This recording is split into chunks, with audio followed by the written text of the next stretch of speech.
வெளியில வந்து ஒரு விமர்சனங்கள்லாம் வந்து என்னை பொறுத்த வரைக்கும் 100க்கு 99 தப்பு. இது அவனால நான் கெட்டேன், இவனால நீ கெட்டேன், அதெல்லாம் ரொம்ப அம்பக்கு.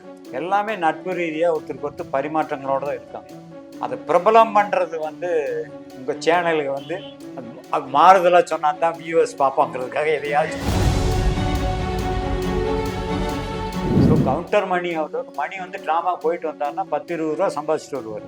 ஆனால் அங்கே வந்து அசிஸ்டன்ட் டைரக்டர் அலையிறவன் நடிக்கிறதுக்காக வந்து கஷ்டப்படுறான் சாப்பாட்டுக்கு 20 ரூபா சம்பாதிச்சுனா 10 ரூபா ஹெல்ப் பண்ணுவார். அதுலலாம் கவுண்டர் வந்து கிரேட். நீங்கள் எப்போ நான் சினிமாவில் வந்து நான் என்னதான் வந்து சாதனை பண்ணாலும் எனக்கு அது ஒரு தொழில். கொஞ்சம் எங்களுக்கெல்லாம் சினிமாக்காரன் கொம்பெல்லாம் முடிக்கல. ரசிகர்கள் காசு கொடுத்து எங்களை தூக்கி வச்சு ஆடுறாங்க, அவ்வளோதான். காசு கொடுக்குற காசுல தான் நாங்கள் இந்த அளவுக்கு வளர்ச்சி அடையிறோம். இன்னைக்கு இருக்கிற என்னோட ஏஜ்க்கு வந்தவங்க எல்லாருமே கஷ்டப்படாமல் வந்திருக்கவே மாட்டாங்க. பட் இன்றைய ட்ரெண்ட் வேற. இன்னைக்கு எப்படின்னா தாடி வச்சவன் ஹீரோ, நல்ல முழுன்னு இருந்தா வில்லை. அன்னைக்கு முழுன்னு அழகா இருந்தா ஹீரோ, தாடி வச்சவன் வில்லை. அப்படியே உல்ட்டா ஆகி போச்சு. பயணங்கள் முழுக்க மோகன் எனக்கு நல்ல க்ளோஸ் ஃப்ரெண்ட். வாடா போடாங்கிற ஃப்ரெண்ட்ஸ் தான் 2 பேருமே. மோகன்கிட்ட சொன்னேன், நீ கதையே சொல்ல வேணாம், நீ என்ன எடுத்தாலும் நான் நடிக்கிறேன். அவன் அப்படிதான். கவுண்டமணி சந்திலெல்லாம் எனக்கு பிகினிங்லேருந்து நல்ல க்ளோஸ். நான் உங்க விஜய் செல்வா. இன்னைக்கு நம்மளோட யார் இணைஞ்சிருக்கான்னு பார்க்கலாமா? ஒரு சின்ன டைலாக்ல சொன்னோம்னா, புறாவுக்கே பெல் அடிச்சவர், ஆனா அவர் கிடையாது. புறாவுக்கு பெல் அடிச்ச அந்த டைலாக பயங்கரமா சொன்னவர் நமக்காக. ஸோ அனுமோகன் சார் தான் வந்திருக்காரு. வணக்கம் சார், எப்படி இருக்கீங்க? நேயர்கள் எல்லோருக்குமே அன்பு கலந்த வணக்கங்கள். சொன்ன மாதிரி புறாவுக்கு பெல் அடிக்கிறது, பாம்பு புத்துக்குள்ள கை விடுறது, தங்கச்சின்னு வடிவேல வண்டி கட்டுறது, இதெல்லாமே உங்களுக்கு தெரிஞ்ச விஷயம் தான். கண்டிப்பாக. பட்டு திரைக்கு முன்னால் நீங்க என்ன பார்த்தது, திரைக்கு பின்னால் என்ன நடந்ததுன்னு கண்டிப்பா கேட்க போறீங்க. அதுக்கு உண்டான பதில் நான் சொல்ல போறேன். கண்டிப்பா. அவங்களும் ஆர்வமா கேட்பாங்க. கேள்விகளை நீங்க கேட்குறீங்களா இல்லை நான் கேட்கட்டுமா? ஐயோ, நீங்களே கேளுங்க. நானே கேட்கிறேன் சார். கண்டிப்பா. திரைக்கு முன்னால் நாங்கள் உங்களை நிறைய பார்த்துருக்கோம். திரைக்கு பின்னால் இப்ப வந்த ஒரு 5 நிமிஷத்துல எங்களோட அப்படியே பயங்கரமா எங்க இந்த சின்ன செட்டை நீங்க ரொம்ப அழகாக்கிட்டீங்க சார். ஸோ அந்த செட்டை நீங்க எப்படி அந்த திரைக்கு பின்னால் அந்த எக்ஸ்பீரியன்ஸ்? நீங்க சொன்ன மாதிரி 40 வருஷம் சினிமாவுக்கு 40 வருஷம் ஆகி இன்னும் சினிமாவுக்குள்ளே இருக்கிறோம்னா, ஃபர்ஸ்ட் வந்து இந்த திரைத்துறை மேல வச்சிருந்த நம்பிக்கை, புரிஞ்சல, திரைத்துறை மேல வச்ச நம்பிக்கை. 2வது என்னுடைய தன்னம்பிக்கை. ஒரு ஊர்ல இருந்து கிளம்பும் போது நம்மளும் போறோம், ஒரு டைரக்டர் ஆகன்ற ஒரு வெறியோட வரும் இல்லையா? அந்த நம்பிக்கையை இழந்துடக்கூடாது.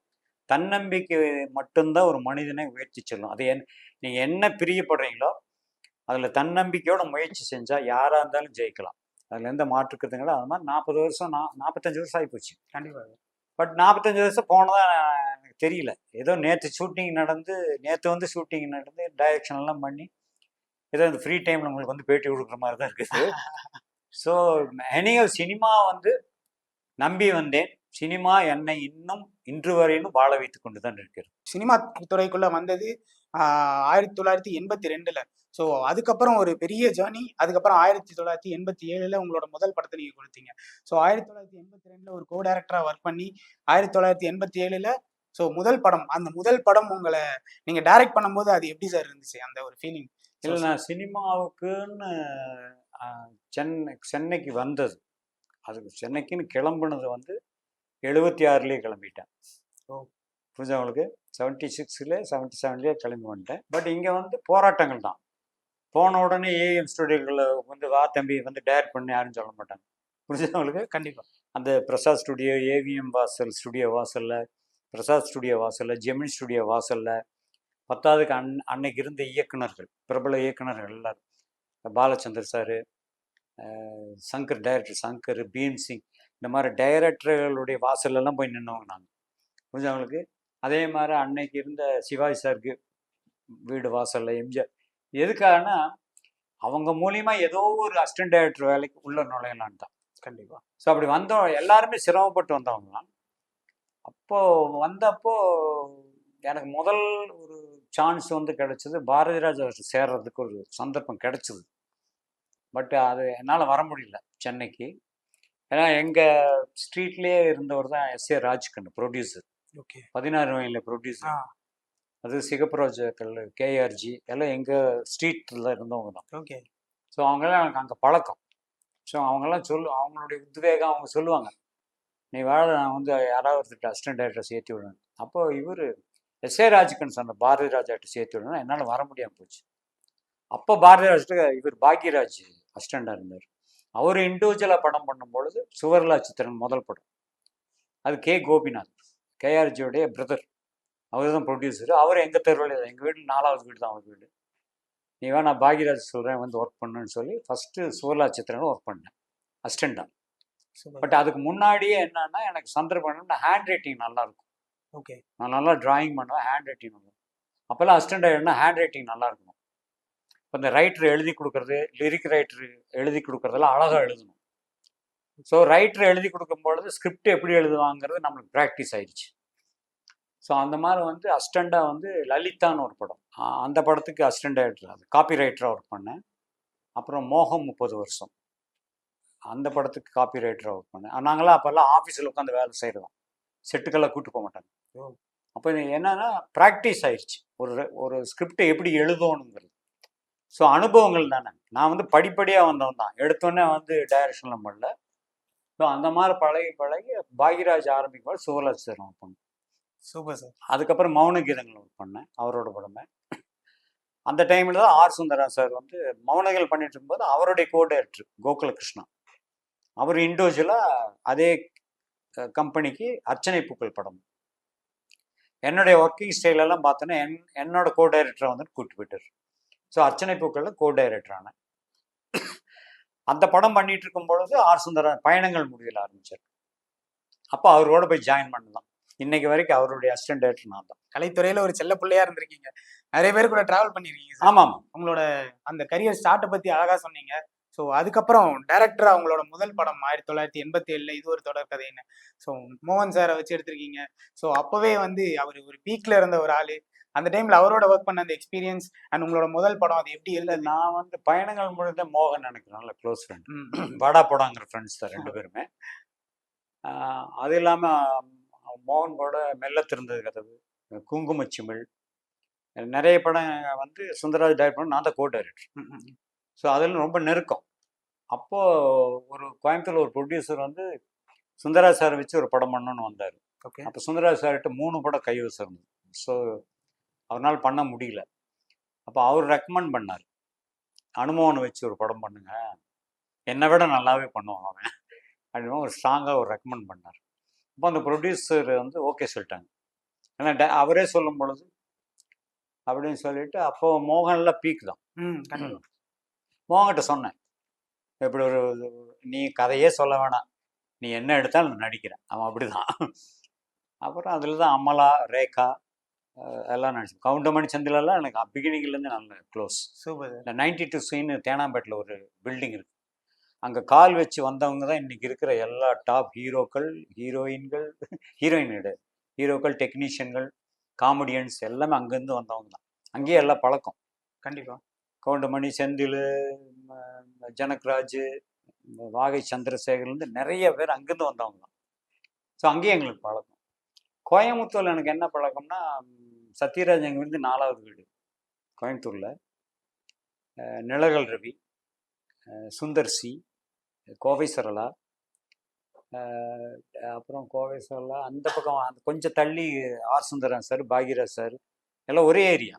சூப்பர். அங்கிருந்து ஆனால் இவங்க எல்லாரும் எங்களுக்கு அங்கே பழக்கம்தான்.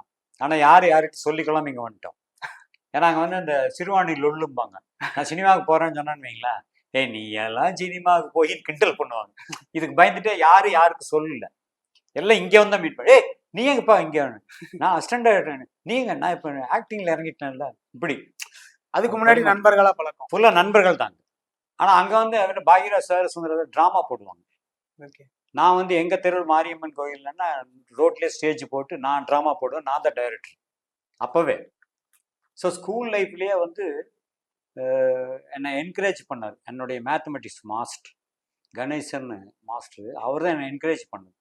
ஏன்னா ஸ்கூல் ட்ராமாலாம் நான் பாடுவேன், பாட்டெல்லாம் பாடுவேன். இந்த வாய்ஸ் பாடுவேன் கேட்காதீங்க, அன்னைக்கு வாய்ஸ் நல்லா இருந்திருக்கும் பொழுது. கண்டிப்பாக இந்த வயசு நான் வந்து டிராயிங்கில் கப்பு வாங்கியிருக்கேன், ஸ்கூல் லைஃப்பில் சிங்கரில் பாட்டு பாடி ப்ரைஸ் வாங்கியிருக்கேன், ட்ராமா போட்டு ப்ரைஸ். ஸோ அது வந்து அந்த கலை அப்படிங்கிறது அது காடு கிஃப்ட். அது எனக்கு எப்படி வந்ததுன்னு தெரியல, வந்தது என்னுடைய மோட்டிவ் வந்து சினிமாவில் டைரக்டர் ஆகணும். ஒரே காரணம் எங்கள் அம்மாவுக்கு தான் நான் தேங்க்ஸ் சொல்லணும். ஏன்னா அவன் வந்து பயங்கர சினிமா ரசிகை. எம்ஜிஆர் படம், சிவாஜி படம், ஜெய்சங்கர் படம், ரவிச்சந்திரன் படம், முத்துராமன் படம், அப்போ எந்த படம் வந்தாலும் வெள்ளிக்கிழமை ரிலீஸ்னா வெள்ளிக்கிழமைக்கு பார்த்துருவாங்க. தியேட்டர் கூட்டு ஆமா, போன அப்போ என்னன்னா எனக்கு 3 சிஸ்டர், நான் ஒரே ஒரு பையன் தான். சிஸ்டர்ஸ் எல்லாம் ஸ்கூலுக்கு போயிடுவாங்க. எங்கள் ஃபாதர் வந்து இப்படி கிராஸ் ஆகும்போது எங்கள் அம்மா வேணும்னு இரும்ப சொல்லுவாங்க. இரும்பு. எங்கள் அப்பா வந்து என்ன மோகன் என்ன உடம்பு சரியில்லை, இல்லை சளி பூச்சி, அப்போ டாக்டர்கிட்ட வேண்டிய ஸ்கூலுக்கு அவன் போக வேண்டாம். ஸ்கூலுக்கு போனா டாக்டர்கிட்ட கூட்டு போய் எங்கள் அம்மா வெள்ளிக்கிழமான உடம்பு கட் பண்ணா நான் கோயம்புத்தூர் ராயல் தேட்டர், ராஜா தேட்டர் வாசல்ல நிற்போம். இப்படி பையனும் ஒரு அவங்க சினிமா பார்க்கறதுக்காக என்னை வந்து கட்டடிச்சு ஸ்கூலுக்கு போய், அப்பெல்லாம் மாசத்துக்கு ஒரு படம் அப்படித்தான் வரும், 2 மாசத்துக்கு ஒரு படம்.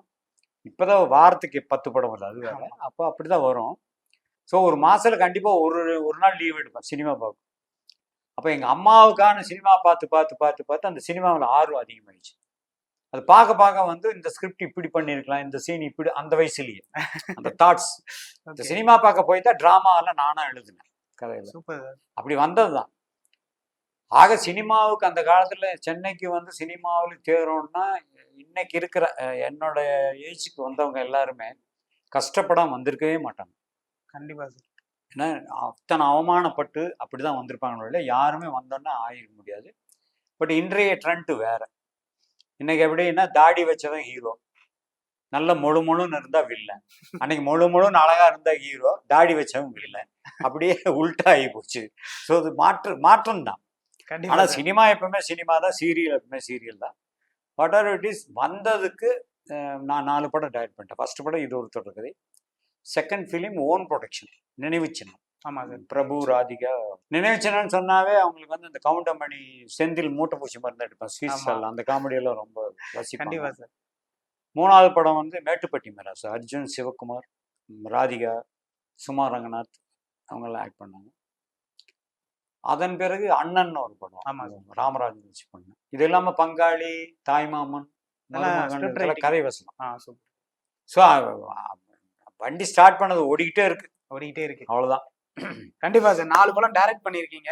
ஸோ ராதிகா மேம் கூட 2 படம் அதுல நீங்க ஒர்க் பண்ணிருக்கீங்க. அது போக நிறைய படத்துல ஒர்க் பண்ணிருக்கீங்க. ஸோ அதுவும் இல்லாம மெயினா ஃபர்ஸ்ட் படத்திலே அமலா மேம், அந்த காலத்துல ஹீரோக்களுக்கும் சரி ரசிகர்களுக்கும் சரி ஒரு கனவு கண்ணியா, இன்னைக்கு எங்களை மாதிரி யங்ஸ்டர்ஸ்க்குமே அமலா மேம் இப்ப இல்லாம போயிட்டாங்களே, எங்க ஜென்ரேஷன்ல அவங்க நடிக்காம போயிட்டாங்களே, எங்க ஜென்ரேஷன் ஹீரோயினா இல்லாம போயிட்டாங்களே அப்படிலாம் நாங்க நிறைய யோசிச்சிருக்கோம். ஸோ அவங்க கூட எக்ஸ்பீரியன்ஸ், அவங்களோட இல்ல அவங்க வந்து உண்மையிலேயே வந்து ரொம்ப தங்கமான பொண்ணு. அவன் வந்து திருவான்மியூர் இந்த நாட்டிய கலை இதுல இருந்து தான் இன்ட்ரடியூஸ் பண்ணாங்க. தமிழ் உச்சரிப்பு கொஞ்சம் இதாக தான் இருக்கும். ஆனால் வந்து தமிழ் பேசுவாங்க. நம்ம அளவுக்கு தமிழ் ஃப்ளூயண்ட்டாக பேச முடியாது. பட் நல்லா, அதாவது ஒரு எஜுகேட்டட் கேர்ள். அதனால் வந்து அந்த ஷூட்டிங் வர்றது, பழகிறது இதெல்லாம் வந்தீங்கன்னா நல்ல ஒரு சகோதரி மாதிரி நல்லா அன்பாக பழகுவாங்க. இல்லை எல்லாருமே தான். சும்மா நீங்கள் வெளியில் வந்து ஒரு விமர்சனங்கள்லாம் வந்து என்னை பொறுத்த வரைக்கும் 100க்கு 99 தப்பு. புரிஞ்சவங்களுக்கு. இவன் அவங்களோட சண்டை போட்டான், இவன் இவங்களோட சண்டை போட்டான், இது அவனால நான் கெட்டேன், இவனால நீ கெட்டேன், அதெல்லாம் ரொம்ப அம்பக்கு. அவங்க யாருமே பேசுறது இல்லை. எல்லாமே நட்பு ரீதியாக ஒருத்தருக்கு ஒருத்தர் பரிமாற்றங்களோட தான் இருக்காங்க. அதை பிரபலம் பண்றது வந்து உங்க சேனலுக்கு வந்து அது மாறுதலா சொன்னா தான் வியூவர்ஸ் பார்ப்பாங்கிறதுக்காக எதையாச்சும். நட்புங்கிறது வந்து சினிமாவில் என்னைக்குமே நட்பு தான். அதாவது அவங்கவுங்கனால முடிஞ்ச உதவி, அது ஒர்க்கில் இருக்கலாம், காசு பணத்தில் இருக்கலாம், பேச்சில் இருக்கலாம். புரிஞ்சவங்களுக்கு. அதனால வந்து அதுலெல்லாம் யாருக்கும் உதவி செய்யாமல் இல்லை. எல்லாரும் உதவி செஞ்சுட்டு தான் இருக்காங்க. கண்டிப்பாக பெரியவங்கலேருந்து சின்னவங்க வரைக்கும் வந்து உதவி செய்யும். கவுண்டமணி எல்லாம் வந்து ட்ராமாவுக்கு போயிட்டு அப்போ இந்த 90s சினிமாவுக்கு வர்றதுக்கு முன்னாடி ட்ராமாவுக்கு போவார். அவர் பேர் கவுண்டர் மணி. ஒரு டைலாக்ஸ் எல்லாம் கவுண்டர் அடிப்பார். இந்த கவுண்டர் மணி தமிழில் எழுதும்போது கவுண்டர் மணின்னு படிக்க ஆரம்பிச்சதான் மாறிடுச்சு. ஸோ கவுண்டர் மணி, அவர் மணி வந்து ட்ராமாவுக்கு போயிட்டு வந்தாருன்னா 10-20 ரூபா சம்பாதிச்சுட்டு வருவார். ஆனால் அங்கே வந்து அசிஸ்டன்ட் டைரக்டர் அலையிறவன், நடிக்கிறதுக்காக வந்து கஷ்டப்படுறோம், சாப்பாட்டுக்கு 20 ரூபா சம்பாதிச்சுனா 10 ரூபா ஹெல்ப் பண்ணுவார். புரிஞ்சுதா? கஷ்டப்படும் காலத்தில் கஷ்டப்படும் ஒருத்தனுக்கு வந்து உதவி பண்றதை விட பெரிய ஒரு தான தர்மம் எதுவுமே கிடையாது. கண்டிப்பா சார். அதாவது கோடிக்கணக்கில் சம்பாதிச்சு அப்படி அள்ளி வீச பெருசு இல்லை. நானே கஷ்டப்படுறேன். எனக்கு வந்த ₹1 உங்களுக்கு ஒரு 50 காசு கொடுக்கணும் பெரிய விஷயம் இல்ல. பெரிய விஷயம். அதுதான் அதுலலாம் கவுண்டர் வந்து கிரேட்.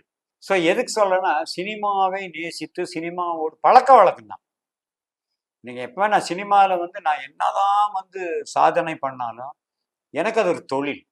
கண்டிப்பா சார். புரிஞ்சா உங்களுக்கு? எங்களுக்கெல்லாம் சினிமாக்காரன் கொம்பெல்லாம் முளைக்கல. ரசிகர்கள் காசு கொடுத்து எங்களை தூக்கி வச்சு ஆடுறாங்க, அவ்வளோதான். காசு கொடுத்து கண்டிப்பா இல்ல, சார். அவங்க கொடுக்குற காசுல தான் நாங்கள் இந்த அளவுக்கு வளர்ச்சி அடையிறது. ஸோ ஃபேன்ஸ் வந்து என்னன்னா விரும்புறாங்க. அந்த சினிமா என்பது எங்களுடைய நடிப்பு, அதனுடைய ரசனை, அதோட சரி.